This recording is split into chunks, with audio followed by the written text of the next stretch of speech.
दोस्तों नमस्कार। एक बार फिर से स्वागत है अपने इस नई वीडियो में। इस वीडियो की शुरुआत हम आज की पेंडेमिक सिचुएशन से करते हैं। जैसे कि आप लोग जानते हैं कि आज चारों तरफ एक वायरस है जिसको कहते हैं कोरोना वायरस, उसका प्रकोप है। ये वायरस 2020 में भी आया था, लेकिन जब ये वायरस 2020 में आया था तो इतना ज्यादा घातक नहीं था। अब ये वायरस 2021 में भी आया। अब जब 2021 में आया तो बहुत सारे लोग आज मर गए। हमें समझना होगा सर कि 2021 के अंदर जब ये वायरस आया तो लोग इतना क्यों मर रहे हैं। सर, एक वायरस भी एक जीवाणु है, एक जिंदा जीवाणु। वायरस भी जिंदा रहना चाहता है सर। वो जिंदा रहने के लिए क्या कर रहा है? वो अपने आप को म्यूटेट कर रहा है, अपना रूप परिवर्तित कर रहा है। अब आप ये नहीं कह सकते कि थर्ड वेव नहीं आएगी, अब आप ये नहीं कह सकते फोर्थ वेव नहीं आएगी, अब आप ये नहीं कह सकते फिफ्थ वेव नहीं आएगी। तो हमें क्या करना पड़ेगा? हमें इस वायरस से फाइट करना पड़ेगा। अब ये वायरस से फाइट कौन करेगा सर? ये वायरस से फाइट करेगा आपका बॉडी सेल्स, यानी कि आपको अपनी इम्यूनिटी बढ़ानी ही पड़ेगी। और इम्यूनिटी माय डियर फ्रेंड्स एक दिन में नहीं बढ़ती, एक महीने में भी नहीं बढ़ती, 3 महीने में भी नहीं बढ़ती। बहुत लंबा समय जो इम्यूनिटी बढ़ाने के कारण है। जैसे हमें एक अच्छा न्यूट्रिशन लेना पड़ेगा, हमें 6 से 8 घंटे सोना पड़ेगा, हमें डेली 15 से 20 मिनट एक्सरसाइज करनी पड़ेगी।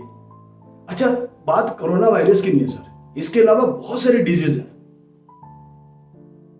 जिससे बहुत से लोग मरते हैं। जैसे कैंसर हो गया, ब्लड प्रेशर हो गया, शुगर हो गया, हार्ट अटैक हो गया। ये बीमारी भी तो है। आज कोरोना वायरस के चक्कर में लोग इन बीमारियों को भूल ही गए। अब ये बीमारियां जो है ये हमारे शरीर में ये भी इम्यूनिटी को कमजोर करती हैं, या ये कह सकते हैं कि इम्यूनिटी कमजोर थी इसलिए ये बीमारी हमारे शरीर में प्रवेश कर गई। तो आने वाले समय के अंदर ये सारी चीजें करना, अच्छा न्यूट्रिशन लेना, 6 से 8 घंटे सोना, डेली 15 से 20 मिनट एक्सरसाइज करना, ये आदमी के लिए जरूरी नहीं होगा सर, ये आदमी के लिए मजबूरी होगा। क्यों? क्योंकि आप लोग जानते हैं सर कि हेल्थ इज वेल्थ। आज हम बात करने वाले हैं वेरी इंपॉर्टेंट टॉपिक, एंटीऑक्सीडेंट्स के बारे में। ये एंटीऑक्सीडेंट्स क्या है? क्योंकि एंटीऑक्सीडेंट्स का हमारी इम्यूनिटी में बहुत बड़ा रोल होता है। आज लगभग हर व्यक्ति से बात करो वो एंटीऑक्सीडेंट्स की बात कर रहा है। आज हर व्यक्ति एंटीऑक्सीडेंट्स के बारे में जानना चाहता है, और हर डॉक्टर्स आपको यह सलाह दे रहा है कि आपके भोजन के अंदर एंटीऑक्सीडेंट्स का होना बहुत जरूरी है।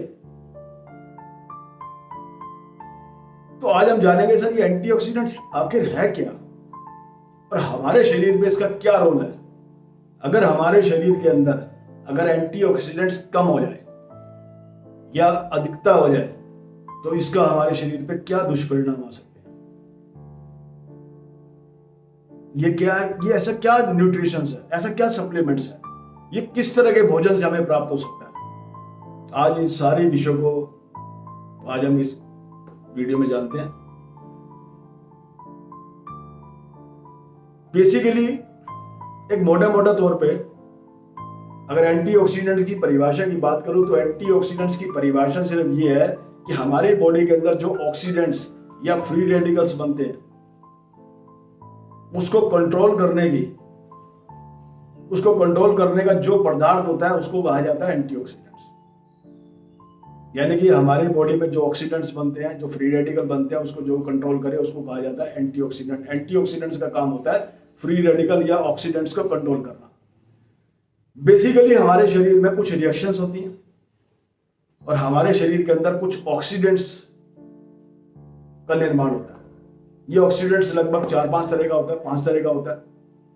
जैसे हाइड्रोक्सिल हो गया, सुपर ऑक्साइड हो गया, हाइड्रोजन प्रोक्साइड हो गया, या लिपिड प्रोक्सिल हो गया। खैर हमें इन टेक्निकल चीज़ों में जाने की जरूरत नहीं है, हमें मोटी मोटी एक बात समझनी है कि हमारी बॉडी के अंदर डेली ऑक्सीडेंट्स का निर्माण होता है, डेली फ्री रेडिकल पैदा होते हैं और इसकी हमारे शरीर को जरूरत भी है। इस ऑक्सीडेंट की हमारे शरीर को जरूरत इन्फेक्शन कंट्रोल करने के लिए, इन्फ्लेमेशन कंट्रोल करने के लिए, बैक्टीरिया को मारने के लिए इन ऑक्सीडेशन की हमारे शरीर को रिक्वायरमेंट भी होती है। लेकिन प्रॉब्लम क्या होती है? प्रॉब्लम ये होती है कि जब ये ऑक्सीडेंट्स, ये फ्री रेडिकल्स हमारे शरीर में बढ़ जाएं, जब इसकी मात्रा हमारे शरीर में बढ़ जाती है तो क्या प्रॉब्लम होती है? अब ये हमारे शरीर को डैमेज कर सकता है, ये हमारे बॉडी सेल्स को डैमेज करता है, ये हमारे डीएनए को डैमेज कर सकता है। बहुत सी क्रोनिक डिजीज सिर्फ फ्री रेडिकल से होती है, जैसे हमें कैंसर हो सकता है, हमें शुगर हो सकता है, हमें हाइपरटेंशन हो सकता है, एजिंग हो सकता है, स्किन की प्रॉब्लम्स आ सकती हैं, स्किन में तरह तरह की बीमारी आ सकती है, हमारा हेयर की प्रॉब्लम आ सकती है। यानी कि बहुत सारी जो क्रोनिक डिजीज है उसका कारण बनते हैं सर ये ऑक्सीडेशन और ये फ्री रेडिकल। अब ये ऑक्सीडेशन या फ्री रेडिकल को हम लोग कंट्रोल नहीं कर सकते सर, ये तो बनेंगे ही बनेंगे और हमारे शरीर को इसकी थोड़ी सी जरूरत भी है, रिक्वायरमेंट भी है, हम इसको कंट्रोल नहीं कर सकते। और ये ज्यादा बनेंगे कम बनेंगे हम इसको भी कंट्रोल नहीं कर सकते। हम सिर्फ क्या कर सकते हैं कि इनको, इन ऑक्सीडेंट्स को, इन फ्री रेडिकल्स को कंट्रोल करने के लिए अपनी बॉडी के अंदर एक एंटीऑक्सीडेंट सिस्टम पैदा करें, क्योंकि एंटीऑक्सीडेंट्स क्या करते हैं? इस तरह के फ्री रेडिकल को कंट्रोल करते हैं। और जब इस तरह के, जब हमारी बॉडी के अंदर एंटीऑक्सीडेंट्स की मात्रा ज्यादा हो जाती है और फ्री रेडिकल कम हो जाते हैं तो हमारी बॉडी में क्रोनिक डिजीज नहीं। हम ये कर सकते हैं कि अपने भोजन में एंटीऑक्सीडेंट्स की मात्रा बढ़ा दें ताकि हमारा शरीर डैमेज ना हो। अब ये एंटीऑक्सीडेंट्स कितने तरह के होते हैं? एंटीऑक्सीडेंट्स 3 टाइप के होते हैं। एक होता है एंजाइम, एक होता है विटामिन्स और एक होते हैं मिनरल्स। और अगर एंजाइम की बात करें तो एक होता है सुपर ऑक्साइड डिसम्यूटेज, एक होता है कैटलिस और एक होता है ग्लूटाथियोन। और अगर हम विटामिन्स की बात करें तो एक होता है विटामिन ई, वेरी इंपॉर्टेंट, बहुत इंपॉर्टेंट एंटीऑक्सीडेंट्स है, विटामिन ए और विटामिन सी। और अगर हम मिनरल्स की बात करें तो मैग्नीज, कॉपर, जिंक और सिलेनियम। अब हमारे पास ये 3 टाइप के एंटीऑक्सीडेंट्स हो गए और इसके बहुत सारे वेरिएंट्स। अब हमारे पास लगभग 5 तरह के फ्री रेडिकल ऑक्सीडेंट हो गए और हमारे पास 3 टाइप के एंटीऑक्सीडेंट्स हो गए, मिनरल्स, एंजाइम और विटामिन। और ये हमें सारे ही चाहिए। एक एंटीऑक्सीडेंट्स हमारी बॉडी, कुछ एंटीऑक्सीडेंट्स तो हमारा शरीर बनाता है लेकिन कुछ एंटीऑक्सीडेंट्स हमें बाहर से ही लेने पड़ते हैं। और खाली एक एंटीऑक्सीडेंट से काम नहीं चलता सर। हमारी बॉडी में जब फ्री रेडिकल 5 टाइप के होते हैं तो हमारी बॉडी को एक साथ इस सारे एंटीऑक्सीडेंट्स की जरूरत पड़ती है, तभी हमारी बॉडी में इसका रिजल्ट आ पाता है। अब ये एंजाइम जो है ये हमारे शरीर में ही होता है और विटामिन्स और मिनरल्स हम प्लांट से ले सकते हैं। अब मोटा मोटा अब हम समझ गए होंगे कि हमारी बॉडी के अंदर एक ऑक्सीडेंट सिस्टम होता है, फ्री रेडिकल्स होते हैं और उनको कंट्रोल करने के लिए एंटीऑक्सीडेंट्स होते हैं। अब अगर ये एंटीऑक्सीडेंट्स हमारे शरीर में ज्यादा हो जाए, अगर अब ये एंटीऑक्सीडेंट ज्यादा लेने लगे या नॉर्मल लेने लगे तो हमारे शरीर पे इसका क्या प्रभाव पड़ेगा? जब एंटीऑक्सीडेंट्स ज्यादा लेने लगते हैं तो हमारा शरीर हेल्दी होने लगता है। डायबिटीज का होना, हाइपरटेंशन का होना, ये ठीक होने लगेगा।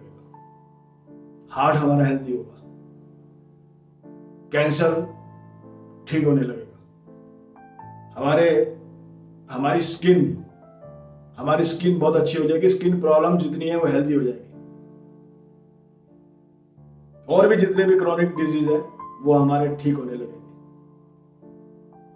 तो यानी कि एंटीऑक्सीडेंट्स का हमारे शरीर में होना बहुत ही जरूरी है, और इसको हम प्लांट से ले सकते हैं, हम इसके लिए किसी न्यूट्रिशंस का भी इस्तेमाल कर सकते हैं, या हम भोजन से भी इसे प्राप्त कर सकते हैं, जिसके विषय में अब हम आगे बात करते हैं।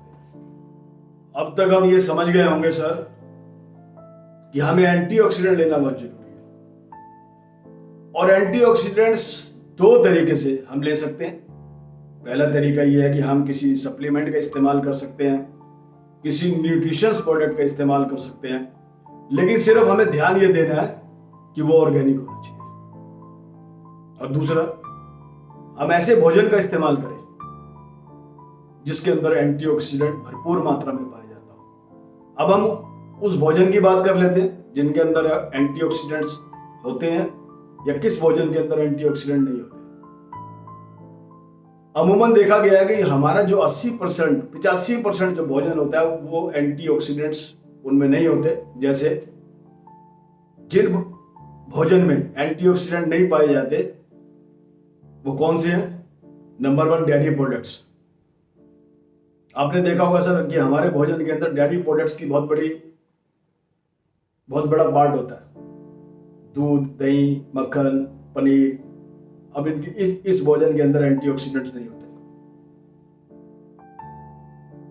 Non veg meat, non veg के अंदर ना के मात्रा में एंटीऑक्सीडेंट्स होते हैं। अनाज, हमारे भोजन में अनाज का एक बहुत बड़ा पार्ट है, गेहूं, चावल, इनके अंदर भी ना के बराबर एंटीऑक्सीडेंट्स पाए जाते हैं। तो अब किस तरह के भोजन के अंदर एंटीऑक्सीडेंट्स होते हैं? एंटीऑक्सीडेंट्स हमें मिलते हैं सर वेजिटेबल से, एंटीऑक्सीडेंट्स मिलते हैं हमें फ्रूट से। अभी मैं खाली फ्रूट्स की बात कर लेता हूं। अब जितने भी खट्टे पदार्थ होते हैं, नींबू, संतरा, मौसम्बी, इनके अंदर विटामिन सी पाया जाता है। विटामिन ई, जितने भी सी फूड्स हैं इनके अंदर, और जितने भी नट्स हैं, बादाम वगैरह वगैरह, उनके अंदर विटामिन ई पाया जाता है। विटामिन ए, जितने भी चमकीले फ्रूट्स होते हैं जैसे आम, पपीता, इनके अंदर विटामिन ए पाया जाता है। वेजिटेबल के अंदर मिनरल्स भी पाए जाते हैं, विटामिन भी पाए जाते हैं। लेकिन हमें बेनिफिट, हम ये जानते हैं कि हम अधिकतर वेजिटेबल को कुक करके इस्तेमाल करते हैं, और जब हम कुक करते हैं, उसको पकाते हैं गैस पे, तो लगभग 80% न्यूट्रिशन उसमें खत्म हो जाता है। यानी कि हमें एक चीज समझ में आ गई कि हमारी बॉडी के अंदर फ्री रेडिकल होते हैं, और उनको न्यूट्रलाइज करने के लिए हमें एंटीऑक्सीडेंट्स चाहिए होते हैं, और एंटीऑक्सीडेंट्स हमें फ्रूट से मिलते हैं और वेजिटेबल से मिलते हैं। लेकिन सर यहाँ एक सवाल है, अब आज की डेट में जैसे हम फ्रूट है, अनाज है, डेयरी प्रोडक्ट्स हैं या नट्स हैं, क्या ये हम हमेशा से नहीं खाते हैं? क्या ये हमारे भोजन का पार्ट नहीं है? तो फिर क्या ऐसा कारण है कि फिर भी हम बीमार हो रहे हैं? कुछ तो ऐसे कारण होगा। एक्चुअली में होता क्या है कि हमें एक विटामिन, एक एंटीऑक्सीडेंट से हमारा काम नहीं चलेगा। अगर हम खाली विटामिन सी लें तो विटामिन सी से नहीं काम चलेगा सर। हमें सारे एंटीऑक्सीडेंट चाहिए। हमें विटामिन ए भी चाहिए, विटामिन ई भी चाहिए, हमें मैग्नीज भी चाहिए, हमें जिंक भी चाहिए, हमें कॉपर भी चाहिए, हमें सेलेनियम भी चाहिए, हमें सारे न्यूट्रिशन चाहिए। जब ये सारे हमारी बॉडी के अंदर आ जाते हैं तो ये सही तरीके से काम करना स्टार्ट करते हैं, तभी हमारी इम्यूनिटी स्ट्रांग होनी शुरू होती है। तो अब जो दूसरा तरीका है वो है एक किसी भी न्यूट्रिशंस का। तो मैं यहाँ पर एक न्यूट्रिशंस के बारे में बात करने जा रहा हूं, आप उसको कंसीडर कर सकते हैं। एक कंपनी का नाम है मोरिंगो ऑर्गेनिक प्राइवेट लिमिटेड। उनकी एक साइंटिस्ट है मिस कैरन वेरा,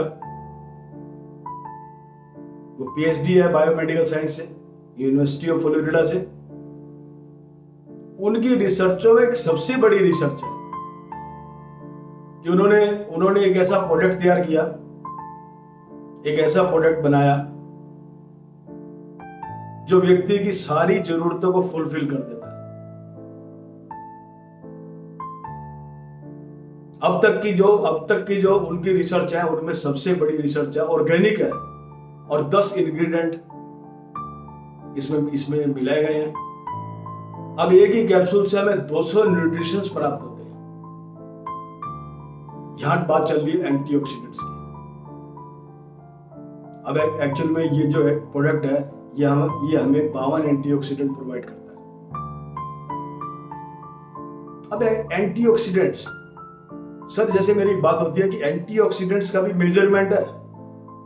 हम खाली कोई चीज इस्तेमाल कर रहे हैं लेकिन उसका मेजरमेंट नहीं पता कि हमें कितनी रिक्वायरमेंट और कितनी हमारी बॉडी के अंदर एंटीऑक्सीडेंट जा रहा है, तो तब तक काम नहीं बनने वाला। जैसे एंटीऑक्सीडेंट की मेजरमेंट है, एंटीऑक्सीडेंट का जो मेजरमेंट होता है उसको कहते हैं ORAC value, oxygen radical absorbance capacity. Oxygen से जो रेडिकल बनते हैं उसको ऑब्जर्व करने की कितनी कैपेसिटी है उसको कहते हैं ओराक वैल्यू। हर चीज का मेजरमेंट होता है। जैसे अगर हम किसी लिक्विड पदार्थ का अगर मेजरमेंट करें तो उसके लिए लीटर का इस्तेमाल करते हैं। अगर हम किसी कपड़े को नापे तो कपड़े को मीटर में नापते हैं। ऐसी एंटीऑक्सीडेंट्स की भी पैमाइश है, उसको हम ओराक में नापते हैं। जितनी भी कंपनीज है जो एंटीऑक्सीडेंट्स पे काम करती है, जो एंटीऑक्सीडेंट प्रोडक्ट बनाती है, वो ओराक वैल्यू लैब से टेस्ट कराती है। माय डियर फ्रेंड, आपको ये जान के हैरानी होगी कि पूरे वर्ल्ड के अंदर सिर्फ एक ही लैब है, ब्रूंसविक लैब अमेरिका के अंदर, जो ओराक वैल्यू टेस्ट करती है। और आप बड़ा प्राउड फील करेंगे, जो मोरिंगो फाइटोशाइन है वो दुनिया का हाईएस्ट ओराक वैल्यू वाला प्रोडक्ट है।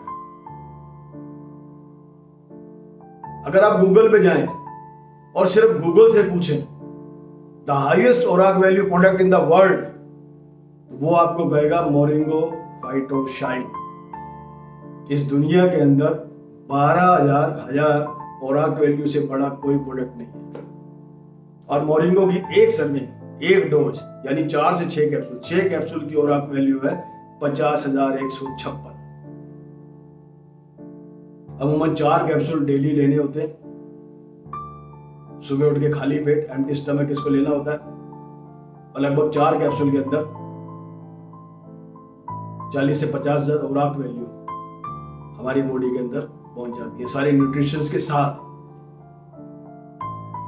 अब हमने मोरिंगो फाइटोशाइन के 4 कैप्सूल लिए, तो इसका क्या मतलब हुआ? इसका मतलब हुआ कि हमने 50,156 फ्री रेडिकल को रिलीज कर दिया। इसका यह मतलब हुआ कि 50,156 सेल्स को डेड होने से हमने बचा लिया। इसका यह मतलब हुआ कि हमारी बॉडी के अंदर एंटीऑक्सीडेंट तंत्र बहुत मजबूत हो गया, जिससे हमारी बॉडी में कोई बीमारी, हमारी बॉडी के अंदर कोई बीमारी नहीं आ सकती और हमारा शरीर हेल्दी हो गया। अधिक जानकारी के लिए, साइंटिस्ट की वीडियो सुनने के लिए, मैं इसका लिंक इस वीडियो के नीचे इसका डिस्क्रिप्शन बॉक्स में डाल दूंगा। आप वहां पर जाकर उस लिंक को क्लिक करके उस साइंटिस्ट की वीडियो को ध्यान से सुन सकते हैं। अगर आप चाहें तो मैं इस वीडियो के इस डिस्क्रिप्शन बॉक्स के अंदर अपना नंबर डाल दूंगा। आप मेरे पास व्हाट्सएप भी कर सकते हैं, मेरे से कांटेक्ट भी कर सकते हैं। तो मुझे लगता है सर कि आज का टॉपिक बहुत इंपॉर्टेंट है। आज का जो हमारा टॉपिक था एंटीऑक्सीडेंट्स, आप समझ गए होंगे ये एंटीऑक्सीडेंट्स हमारे शरीर के लिए कितने जरूरी हैं।